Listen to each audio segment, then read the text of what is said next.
Hello bachcho, let's read the question here. The question says, which one of the following acts as a physiological barrier to the entry of microorganisms in humans? Option A, epithelium of the urogenital tract. Option B, tears. Option C, monocytes. और option D, skin. तो ये question को समझने से पहले हमको जो की कंसेप्ट हाईलाइट करना पड़ेगा वो होगा the different types of innate immunities, that is the different types of barriers which are seen in case of humans.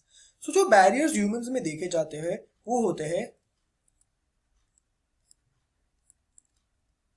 Anatomical barriers. Anatomical barriers का बेसिक मतलब होता है कि these are structural barriers which are present inside the human beings. तो अगर structural barriers की बात कर रहे हैं तो सबसे पहले आ जाएगा आपका skin.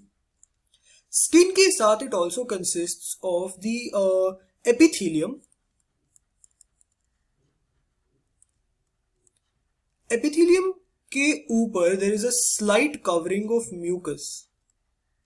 So mucus covering plus the epithelium, this is generally seen of the respiratory tract. Respiratory के साथ there is also your urinogenital tract और यूरोजेनिटल ट्रैक्ट बोल सकते हो आप. सो इन दोनों का epithelium which is covered by the means of a mucus layer will act as an anatomical barrier. That is because of its type of structure it can provide a barrier to the entry of micro organisms. जो second type of barrier हम notice करते हैं these are physiological barriers. तो जो physiological barriers होते हैं ये particular type of barriers are providing a sort of barrier to the entry by the means of its functions. मतलब इनका फंक्शन ही यही है कि ये माइक्रो ऑर्गेनिजम्स को ह्यूमन बॉडी के अंदर नहीं आने दे. तो फिजियोलॉजिकल बैरियर्स में जो तीन मेजर बैरियर्स आते हैं वो होता है आपके tears, saliva and the HCl which is found in the stomach. Tears and saliva both are known to contain a particular enzyme going by the name of lysozyme.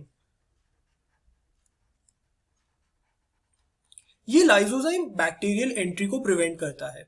So physiological barriers में आपके tier और saliva आ जाएगा. If we talk about the fourth type और the third type of barrier we have the cellular barrier. So these will mainly include your polymorphonuclear leukocytes. You will also include here monocytes, macrophages,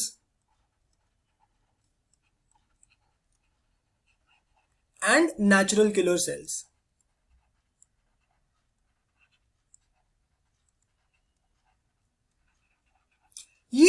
ये basically cellular barrier एक ऐसा type of barrier है जो एक बार अगर bacteria अपना first line of defence cross कर लेता है, यानी कि आपका एनाटॉमिकल और फिजियोलॉजिकल बैरियर्स को सपोजिटली अगर बैक्टीरिया या माइक्रो ऑर्गेनिज्म ने क्रॉस कर लिया तब जाके आपका सेल्यूलर बैरियर एक्टिवेट होगा.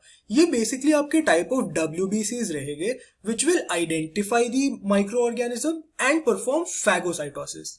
तो फैगोसाइटोसिस करके they will try to eliminate the micro organisms. So cellular barriers हो गया. इसके बाद you have another special type of barrier which is your cytokine barriers. Cytokine barriers mainly includes interferons. These are antiviral substances. तो अगर एक particular cell is affected by a virus, that cell will then liberate certain interferons. ये interferons दूसरे sales का वही virus से infection को prevent करेंगे. तो ये हो गया आपका fourth type of barrier, that's a cytokine barrier.